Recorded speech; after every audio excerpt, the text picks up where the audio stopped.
diturunkan oleh Allah kepada Nabi Musa, tapi dikisahkan lagi oleh Allah kepada Kanjeng Nabi Muhammad sallallahu alaihi wasallam bahwa Allah telah mewahyukan kepada Nabi Musa di dalam kitab Taurat, inna ummahatil khataya thalathun, sungguh induk dari segala macam dosa dan maksiat itu 3 perkara. Jadi 3 perkara ini induknya maksiat. 3 perkara ini induk dari segala kesalahan dan dosa. Biasanya kalau sudah ada induknya, suka ada anak-anaknya. Ya. Apa induk dari kesalahan dan dosa itu? Yang pertama, kata Allah dalam wahyunya kepada Nabi Musa putra Imran alaihi salam adalah al-kibru, sombong. Sombong itu biang kesalahan.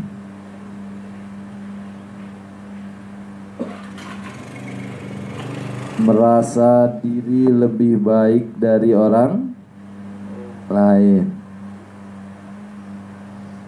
Sombong itu merasa dirinya selalu lebih benar dibandingkan orang lain. Ucapannya selalu merasa lebih benar daripada ucapan orang lain. Pendapatnya selalu dirasa olehnya lebih benar dibandingkan pendapat orang lain. Orang seperti ini dinamakan sombong. Dalam hadis yang lain beliau Rasul sabdakan qala alaihi salatu wassalam, al-kibru batarul haq wa ghamtun nas. Sombong yang pertama itu adalah menolak kebenaran. Sombong. Ya. Orang-orang kafir itu adalah orang-orang yang sombong karena tidak mau menerima kebenaran yang datang dibawa oleh Rasulullah sallallahu alaihi wasallam.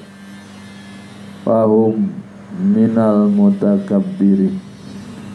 Maka mereka orang-orang kafir termasuk ke dalam golongan orang-orang yang sombong.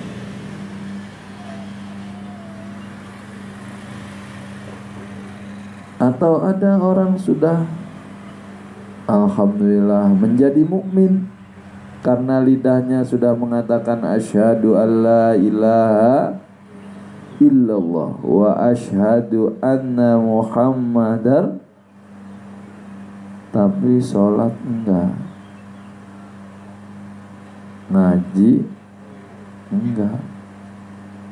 Orang ini sombong.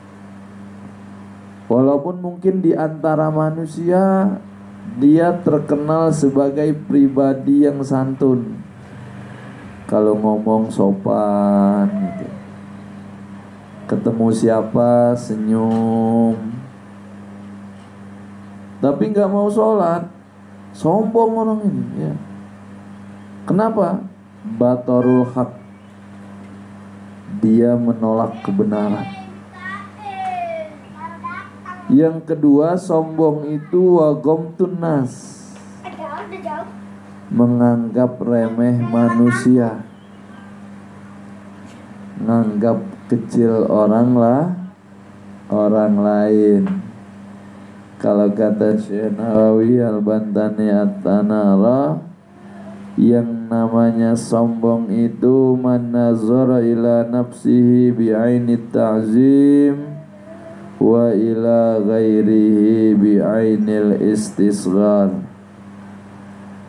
Orang-orang yang memandang dirinya dengan pandangan mulia, dan ketika dia memandang orang lain, dia memandangnya dengan pandangan menghinakan, fahuwa minal mutakabbirin. Maka orang itu termasuk golongan orang-orang yang sombong. Jadi ada sombong menurut manusia, ada sombong menurut Allah Subhanahu wa ta'ala. Sehingga bisa jadi ada manusia, kata manusia rendah hati, tapi kata Allah sombong. Bahkan ada sebagian ulama yang mengatakan hamba yang tidak mau memohon, tidak mau berdoa dan meminta kepada Allah, dikhawatirkan masuk kelompok orang-orang yang jadi minta ya. Banyak-banyak memohon ke Allah, banyak-banyak meminta ke Allah, karena Allah semakin dimohon semakin suka, semakin diminta semakin suka. Cuma kadang hamba Allah ada yang cepat bosan kalau minta itu. Minta sebulan, 3 bulan, 5 bulan, permintaannya belum dikabulkan, berhenti udah. Apa nggak dikabul-kabul doanya ya? Biasanya zikir, rajin, begitu permintaannya belum dikabulkan sama Allah, zikirnya berhenti ya. Padahal terus saja, terus memohon, terus meminta, terus berzikir, terus bekerja untuk Allah. Karena Allah la yukhliful mi'ad. Allah tidak pernah menyalahi janji. Apa saja yang sudah Allah janjikan, pasti Allah tepati.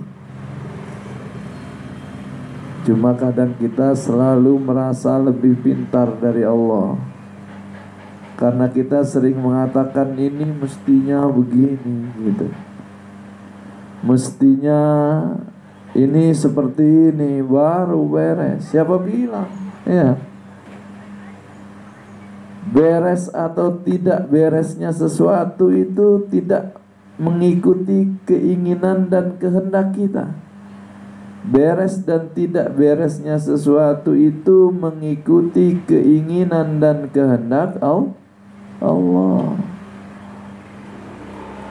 Jadi yang terbaik bagi hamba Allah terus saja, terus. Karena Allah Sami'un Basir, Allah terus maha mendengar, Allah terus maha melihat, Allah terus maha menghitung amal hamba-hambanya. Orang-orang yang benar keyakinannya kepada Allah, dia tidak akan pernah merasa ditinggalkan oleh Allah. Allah tidak pernah meninggalkan hambanya.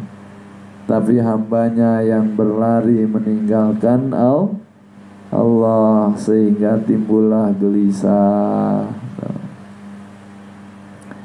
timbul khawatir, timbul takut yang tidak pada tempatnya. Ini sombong, tidak mau bermohon ke Allah, tidak mau meminta kepada Allah. Padahal kita ini wa wajadaka ailan fa'aghna, dan Allah temui engkau Muhammad, Allah temui umat engkau ailan, dalam keadaan gak punya apa-apa, fa'aghna, maka kemudian Allah yang mengkayakan, punya istri, punya suami, punya anak, punya rumah, punya kendaraan. Itu semua Allah yang berikan. Karena tidak ada manusia yang lahir ke dunia ini membawa kebutuhannya sendiri, tidak ada. Semua manusia yang datang ke dunia ini, dia datang dengan tidak membawa apa-apa, kemudian Allah yang penuhi kebutuhannya. Cuma kadang orang suka lupa. Ini yang pertama. Kemudian yang kedua, induk dari segala macam dosa dan kesalahan. Kata Allah kepada Nabi Musa alaihissalam, wal hasadu, berlaku dengki, hatinya tidak bersih, hatinya tidak lurus, ya, hatinya bengkok. Orang-orang yang dengki itu senang melihat kesusahan orang lain, dan dia susah ketika melihat kesenangan orang lain. Hasud ini sifat tercela yang berbahaya, karena dengan sifat ini orang bisa jadi bergibah. Tetangganya beli kulkas, dia ngomong kemana-mana, ngomong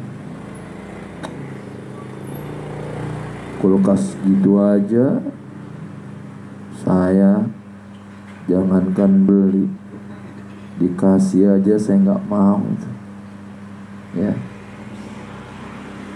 Kenapa dia bicara gitu? Dengki, ya. Dia nggak suka tetangganya punya kulkas baru.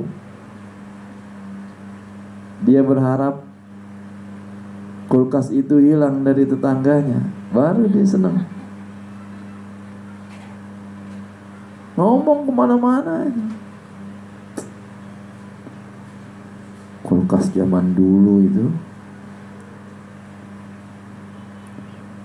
saya punya kulkas itu dulu waktu saya masih TK. Gak ada bagus-bagusnya, ya.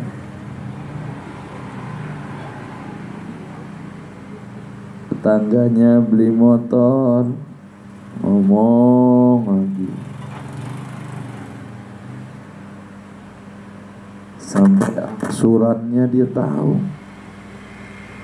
bahkan uang mukanya dia tahu. Itu orang dengki, subhanallah, ngeri, ya. Motor kredit itu saya tahu uang mukanya cuma 500.000. Heran orang dengki itu, ya. Artinya dia susah ketika melihat orang lain senang, tapi ketika orang lain susah, seneng dia. Ketika tetangganya terpaksa harus jual kendaraan. Seneng dia, ngomong lagi kemana-mana. Udah miskin dia sekarang, mobilnya dijual.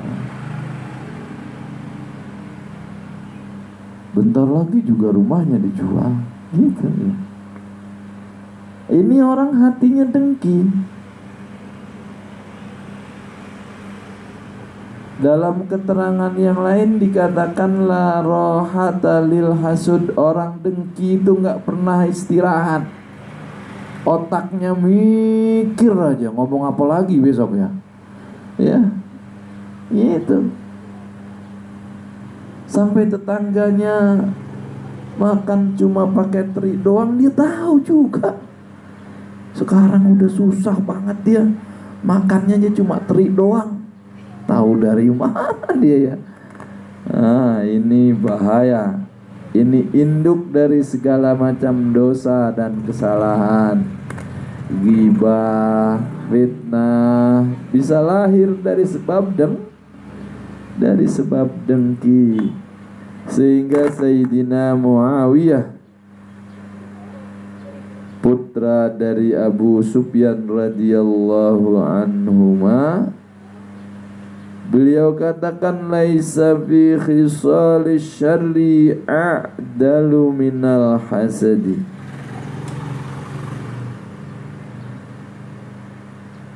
Tidak ada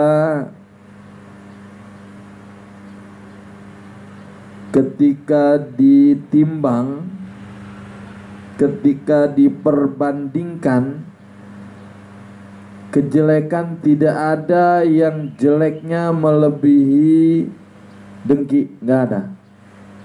Jadi kalau ada yang tanya sejelek-jeleknya kejelekan itu apa, kata Sayyidina Muawiyah putra Abu Sufyan adalah dengki.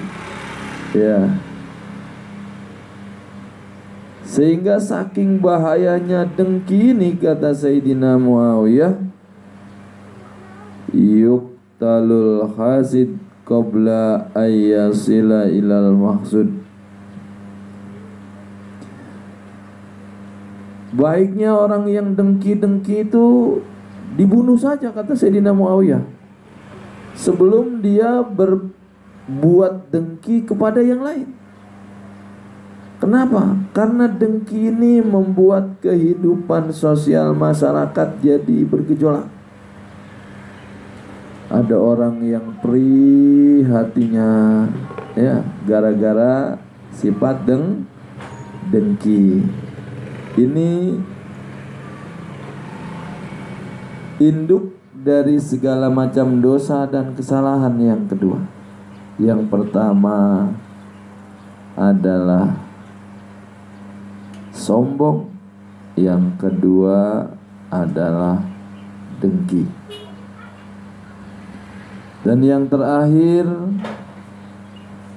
induk dari segala macam dosa dan kesalahan, kata Allah kepada Nabi Musa alaihissalam di dalam kitab Taurat, wal khirsu 'alad dunya, terlalu mencintai dunia.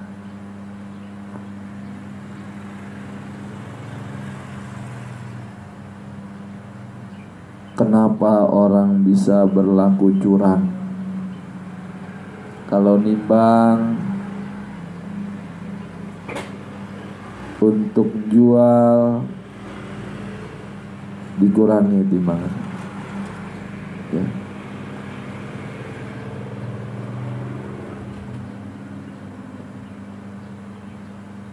Mohon maaf, kalau jual timbangannya ditambah, tapi hakikatnya dikurangi.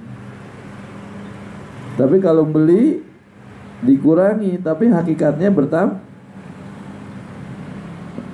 Saya pernah dengar dari seseorang, orang yang suka jual beras itu kadang nakernya jempolnya masuk ke dalam letran.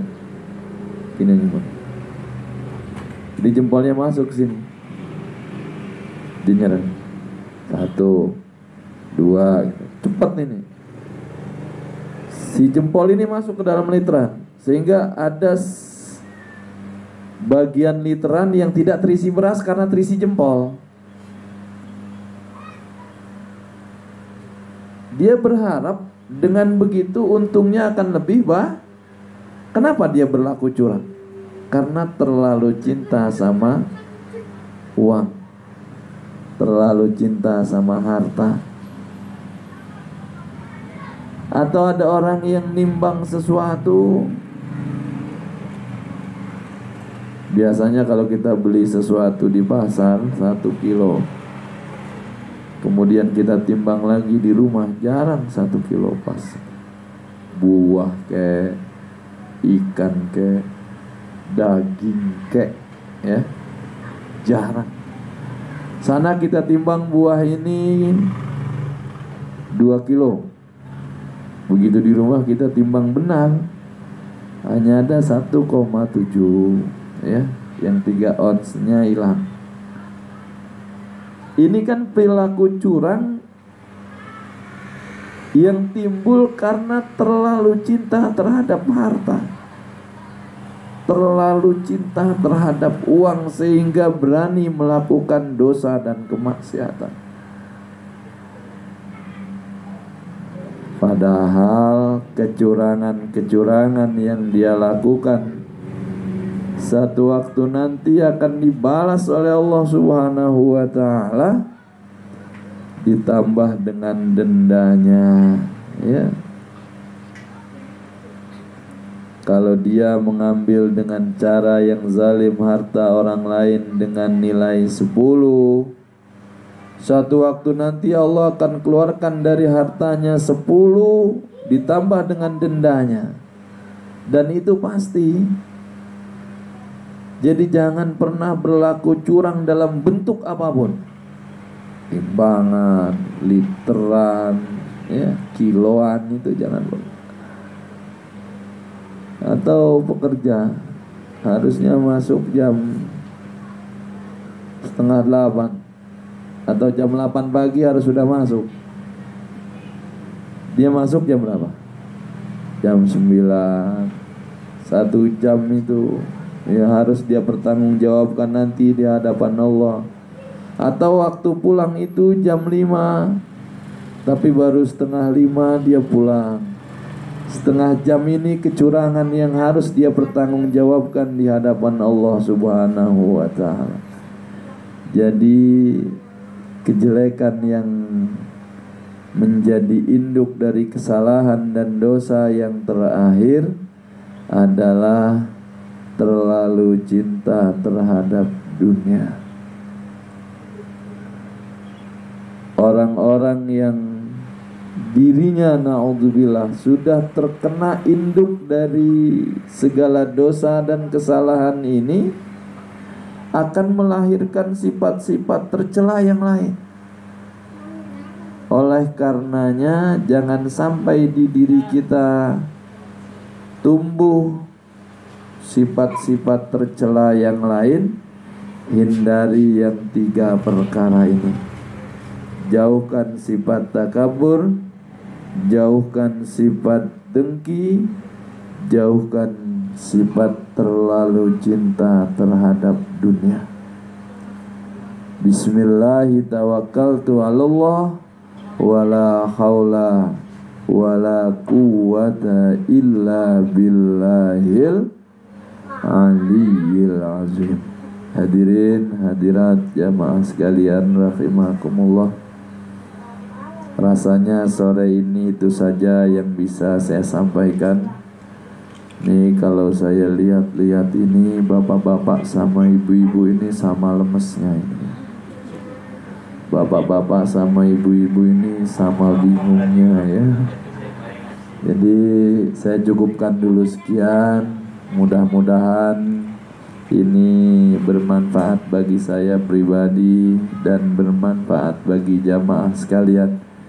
Mudah-mudahan duduknya kita di majelis ini, diamnya kita di majelis ini, dan apa yang kita buat di majelis ini oleh Allah dijadikan sebab wasilah kita, keluarga kita, anak keturunan kita dijadikan Allah orang-orang yang sholih dan sholihah, berbahagia fid dunya wal akhirah, serta meninggal dalam keadaan husnul khatimah. Amin ya Allah ya Rabbal Alamin. Itu saja, kurang dan lebihnya mohon maaf, dan saya mohon izin